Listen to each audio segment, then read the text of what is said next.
Aggression is one of the last dirty words in our culture. You can be crass, you can be rude, you can even be profane, but aggressive, don't be aggressive, except it's wrong, dead wrong. I promise you, nothing of meaning and transcendence will come into your life passively. It's time for you to get into the arena, to push back against a passive, mediocre existence. I'm Brian Tome, and this is The Aggressive Life.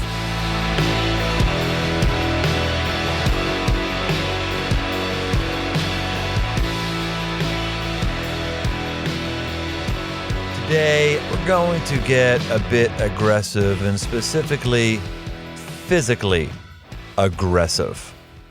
Hardwired into all of us is the desire for ease and comfort. I like it. I'm all pro ease and pro comfort. I'm pro air conditioning. I'm pro automatic seats in my vehicle. I'm pro remote controls. Nothing wrong with all those conveniences.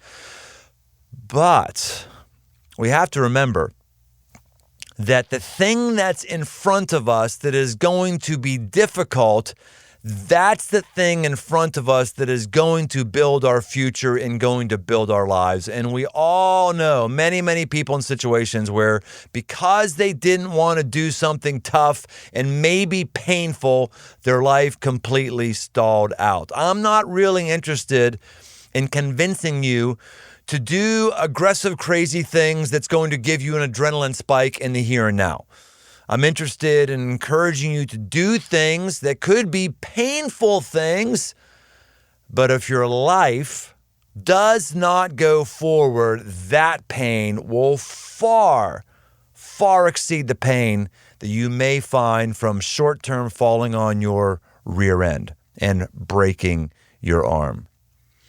I've broken my arm twice on a bicycle. I've broken my finger another time on a bicycle. And I'm not swearing off bicycles. I've had 3 injuries. I am pro bicycles.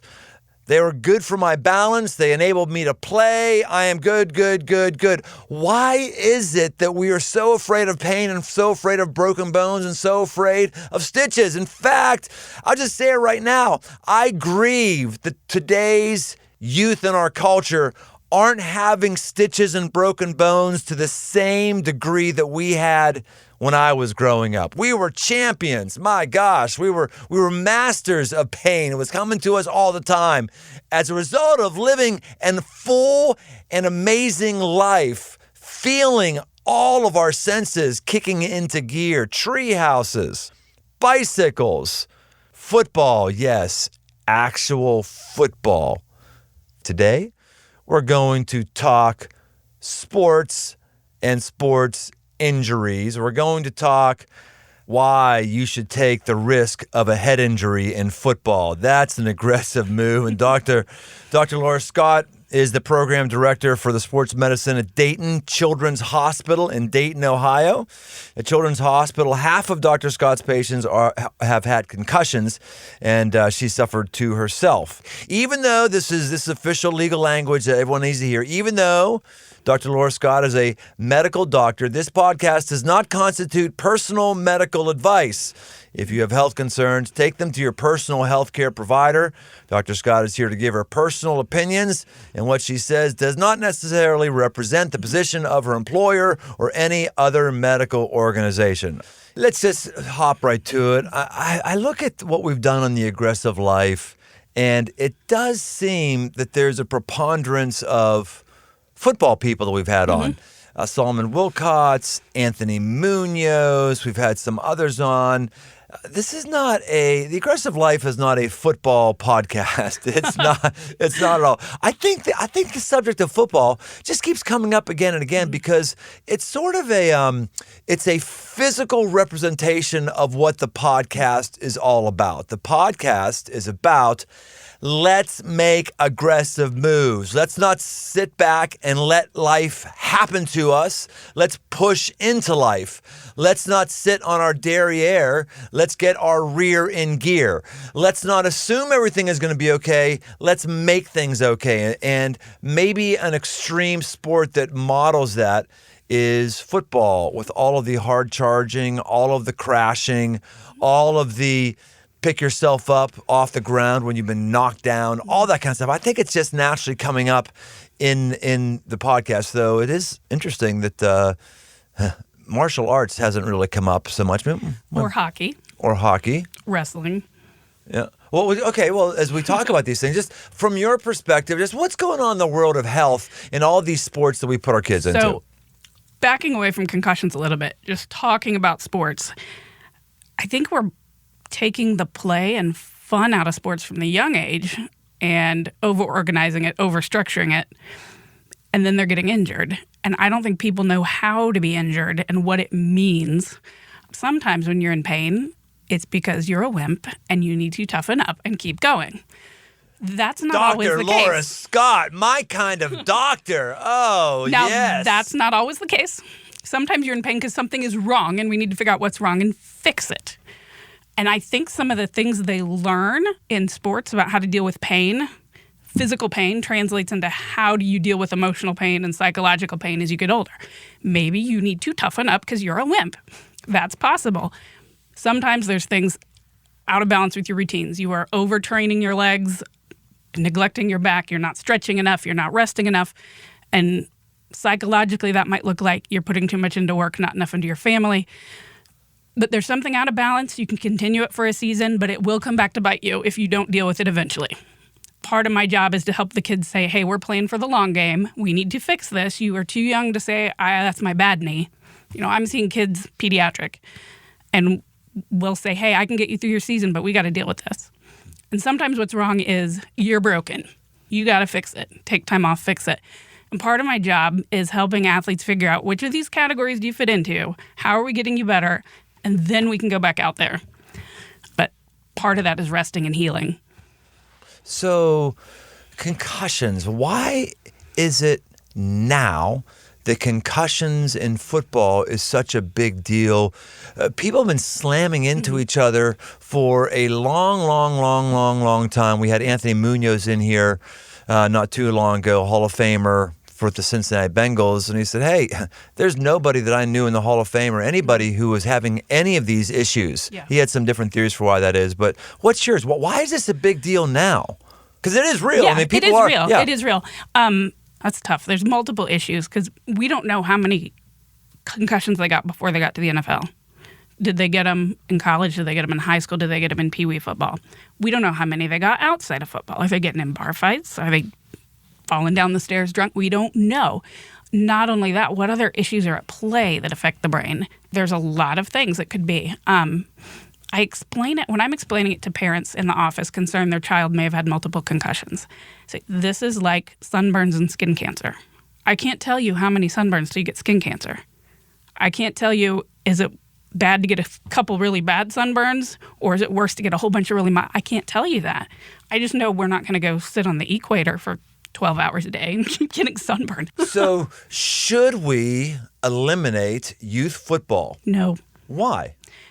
It offers a lot of positive things. It's teaching boys how to positively channel their aggression towards something bigger than themselves. I've compared it before to a river. If it floods, it's going to destroy your city. If you learn to channel it correctly, you can use it to power your city. And these boys with football, they have a positive male role model. It's training them to play the long game, work your aggression and your energy towards a goal, work together as a team, listen to authority. And if we took that away, a lot of more affluent communities would replace it with other sports.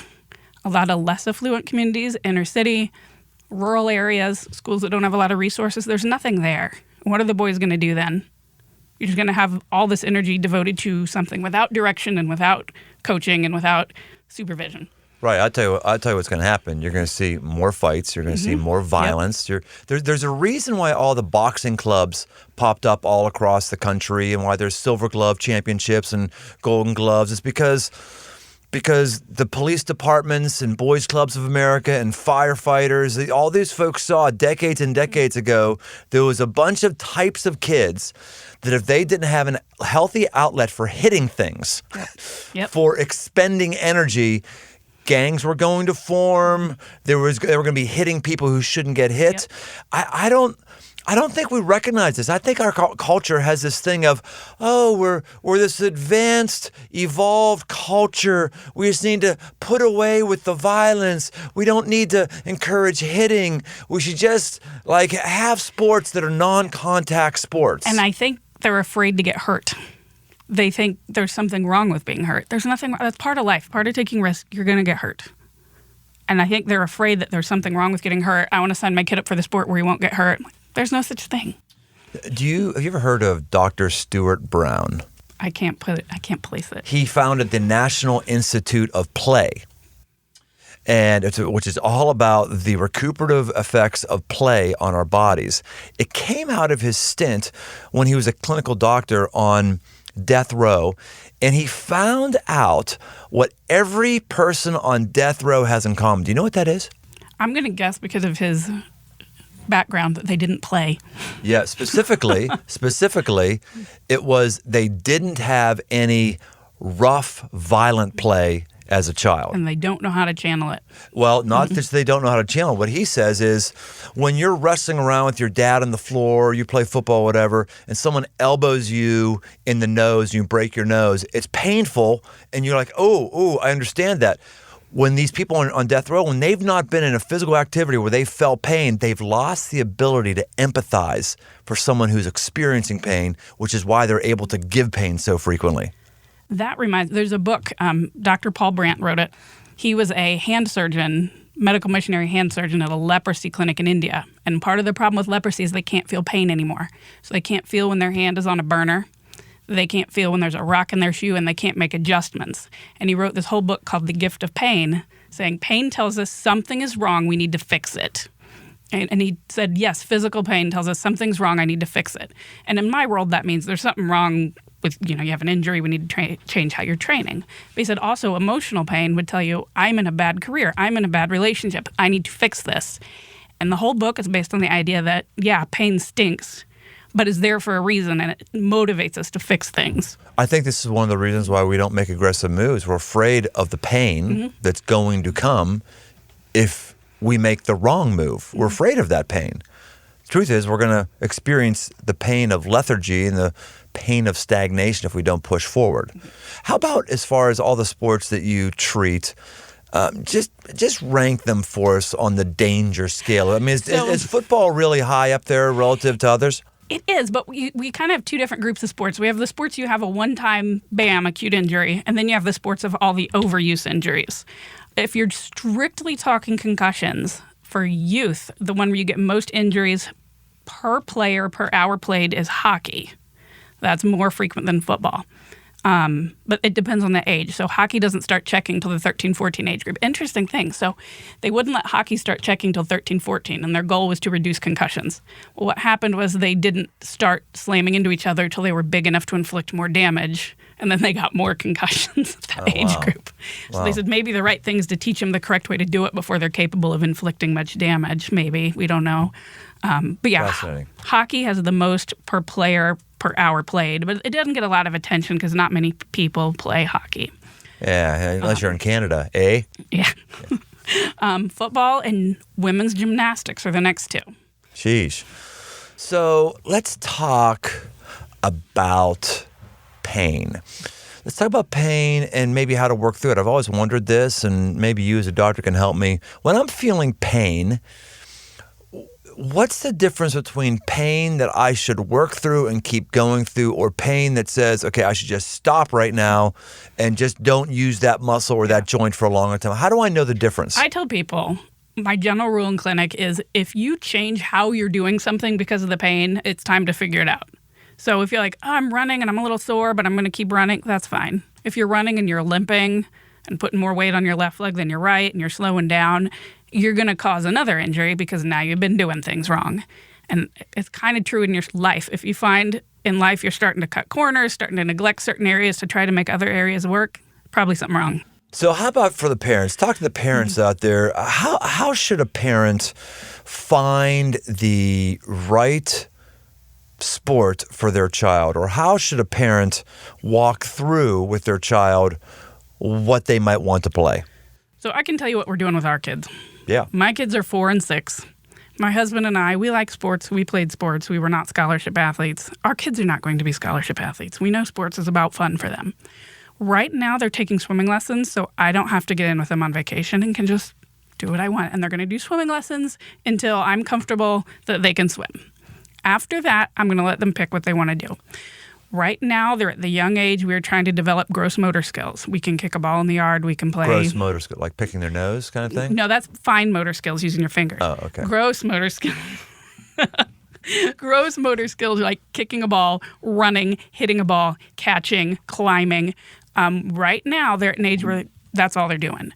So we took them hiking in a creek bed, and they learned a lot of valuable lessons about balance and agility and how to fall. And it was more fun than me sitting and watching them learn that at soccer where they don't even understand the rules. Wait a minute. You took your kids to a creek. You allowed your children to get their shoes wet in the creek and risk falling down. Yes. What kind of doctor sadist are you? Allowing your children to be in a position where they could actually fall down. Yes. We're letting them do that now. Once they're old enough to understand rules and this is fair and that's not fair, we're going to sign them up for a team sport. Honestly, it's going to work around my work schedule. It's going to be a spring sport because I'm less busy in the spring. It might be t-ball, might be soccer. I don't know. And they're going to learn that it's okay to lose and that you can have fun. If you stink at something, it's still fun. And they're going to learn rules like that. As they get older, I'm going to let them pick if they want to stick with it or not. If they want to play football, that's fine. That's fine with me. But I want him to initiate it and ask for it. How about tree houses? Yeah. Are you pro tree houses? I'm pro tree houses. Kids can learn a lot of valuable lessons from free play, and we have taken that away from them by over-organizing their activities. You send them out to a playground, climb a tree, what have you, they're going to learn balance, they're going to learn strength, they're going to learn how to fall, they're going to learn teamwork, they're going to learn problem solving, they're going to learn a lot of things that our over-organized sports culture has taken away from them. That's good. You're giving us a lot of wisdom here. What about, are any of these things transfer like to say your career path? Have you chosen a career path, or are there decisions you made in your personal life that might not be physical in nature, but you're borrowing the principles from this sports arena? So I'll get to that question. I can see a difference which of my patients are elite athletes and which ones are not by how they handle an injury. The ones that are truly elite athletes, when I tell them they have an injury and it's going to be a few weeks, their attitude's, okay, we'll get better, then get back to it. The ones that are not elite athletes, I'm getting out the tissue because they're crying about this weekend's tournament. Really? Yes. Why? I don't understand why the one would have... Our more elite athletes have a more long-range vision of setbacks are okay, it won't throw us off the goal. And I do think that translates into taking career risks and other sorts of risks, is that it's okay to take the scenic route to get there because you got injured. It's okay. Wow. It's okay to take a risk and fail. That doesn't throw you off course. And I think I can tell who's going to be an elite athlete and who's not by how they respond to injuries in clinic. Fascinating. Just their mindset. Yes. So in your career and other places, you're saying you're wanting to have the long view and you're not as upset on short-term obstacles? Right. So I've worked Division I college sports, and now I'm working basically age 5 to 18 or so. At those higher levels, it's about get back out there. We will do what it takes to get you back out there till you can't go anymore. The younger age, I need to say, hey, this weekend's tournament is not worth it. You want to be able to play for the next 40 years.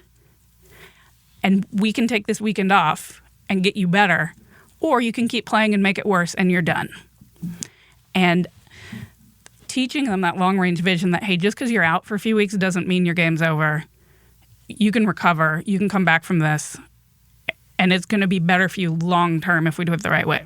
This is a really good point, because we're talking about aggression not because of a short-term buzz that you might feel over being aggressive. I've bungee jumped once. I don't know that I'll ever do it again. I have zero interest in skydiving.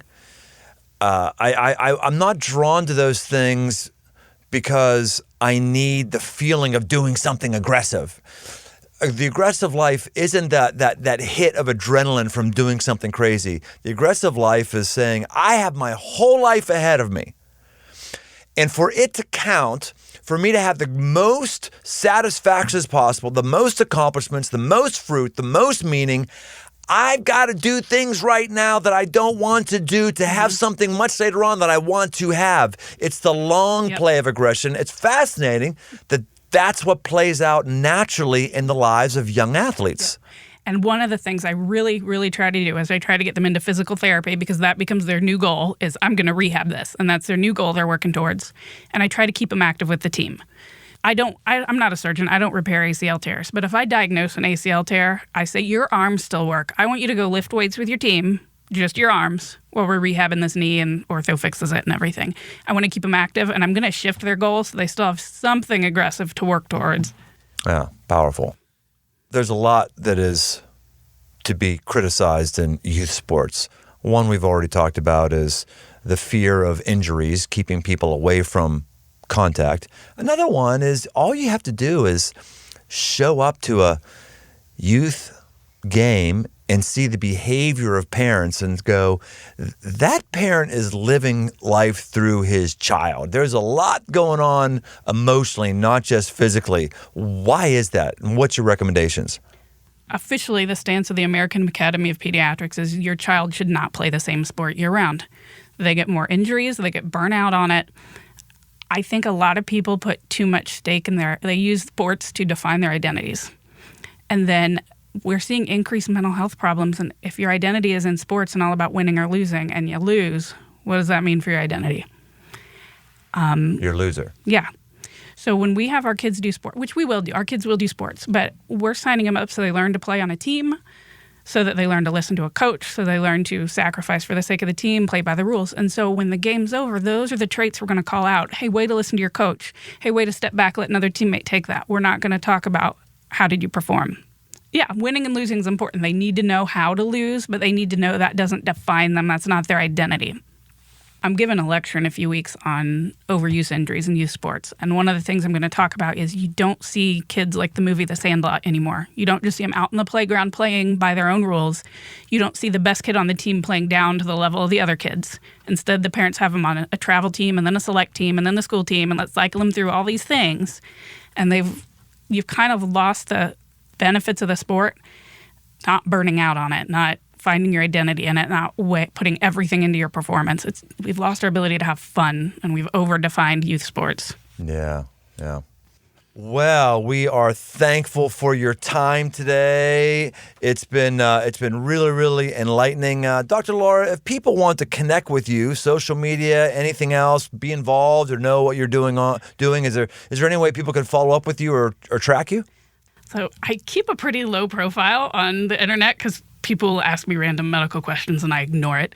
But I do have a blog that's published through our hospital, Dayton Children's Hospital, where sometimes I write it, sometimes our athletic trainers write it, but it's just regular sports tips and how to exercise in the heat and what do I do and what kind of nutrition do I need, those kind of things. And what's the address of that site? DaytonChildren's.org. There's a link for the blog somewhere.